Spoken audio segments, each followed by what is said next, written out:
हिन्दुर्विशालगुणसिन्धुरपीह लोके बिन्दूयते विघटितो न करोति किञ्चित् सत्संहतिं घटयितुं जननं यदीयं तं केशवं मुहुरहं मनसा स्मरामि। भव्यं वपुस्मितमुदारमुदग्रमोजः सस्नेहगद्गदवचो मधुरं हितं च वात्सल्यपूर्णममलं हृदयं यदीयं तं केशवं मुहुरहं मनसा स्मरामि।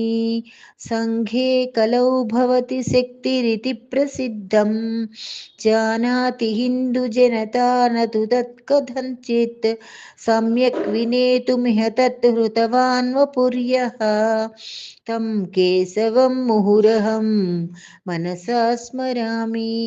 क्षुद्रं न किञ्चिदः नानुपयोगि किञ्चित् सर्वं हि सङ्घटितमत्र भवेत्फलाय इत्थं जनं विनयति स्म निरन्तरं यः तं केशवं मुहुरहं मनसा स्मरामि।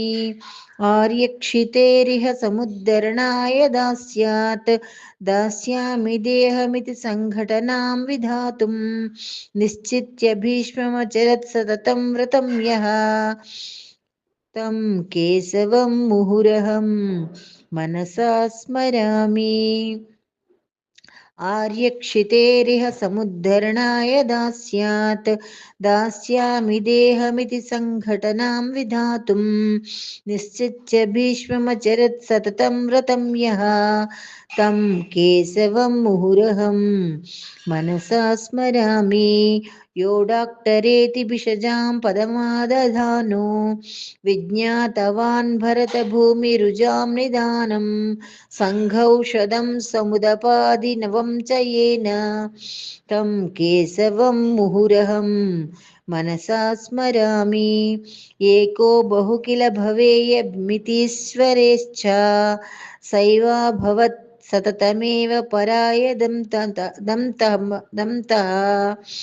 सैवाभवत् सततमेव परायदन्तः एकस्य यो विहितवा निःसङ्गसर्गं तं केशवं मुहुरहं मनसा स्मरामि। ऐसं हि कार्यमिदं मिथ्यावगत्य सम्यक् सङ्गक्रतौ घृतमिवार्पयदायुराज्यं यो जीर्णदेहमजः नवतां समेतुं तं केशवं मुहुरहं मनसा स्मरामि।